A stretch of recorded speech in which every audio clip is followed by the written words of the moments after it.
To sowing seeds into men. The seed that we have today, it's a pretty long seed, but I want you to listen to it carefully. During severe challenges, challenging times, and we have challenging times, all of us do, a leader has to refocus on the principles that helped him to achieve the degree of success he has and put forth every effort to reapply them in his life if necessary. You know, in sports, when a team is struggling, even a good team, whether it's basketball or football or whatever the sport may be, most good coaches will remind their players, go back to the basics. Go back to the basics. Go back to the basic principles.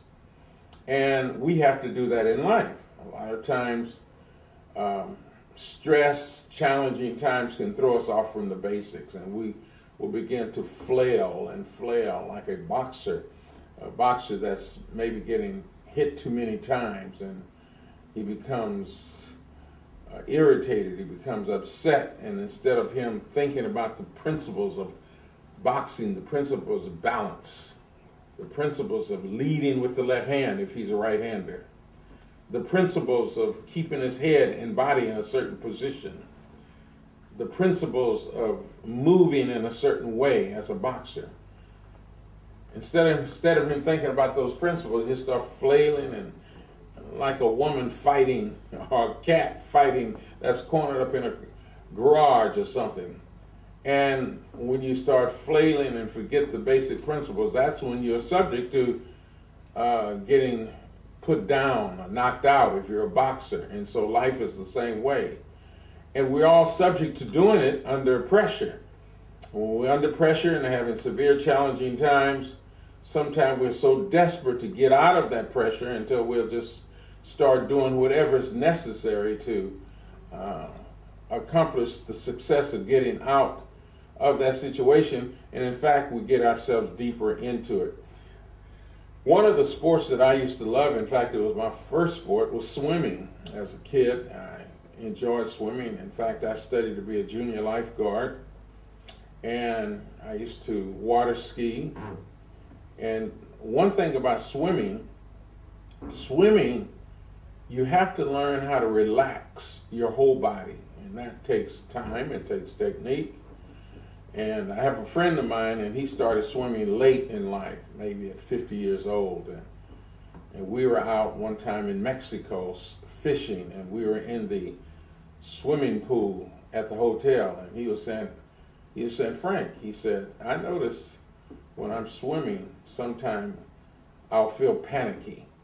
And when I feel panicky, I'm thinking about drowning. He said, and I'll start sinking.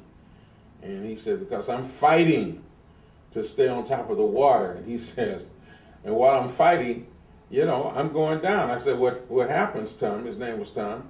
I said, what happens is the more you fight, the stiffer you get, the less relaxed you become. And it's difficult to keep your body buoyant when you're doing that. And I told him, I said, I started swimming so young, 7, 8 years old, until I never think about panicking. I never think about it in that way. And I used to swim at least 1 mile at a time a week at the YMCA.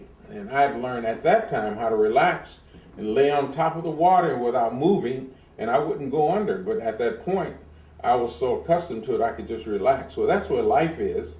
A lot of times when we have challenging time, we start flailing and struggling, and what we have to do is go someplace and spend quiet time and learn how to take some deep breaths, look to God, and relax and ask the Holy Spirit to lead and direct us so we can make a meaningful decision to get ourselves out of the challenge that we find ourselves in. So keep that seed in mind, gentlemen. During severe challenging times, a leader has to refocus on the principles that helped him to achieve the degree of success he has and put forth every effort to reapply them in his life if necessary. Write me, or email me, I should say. Let me know if you have any comments or suggestions about this message. I would love to hear from you. Frank Stewart at zcfla.org. Until next time, you keep working on being the leader that God has called you to be.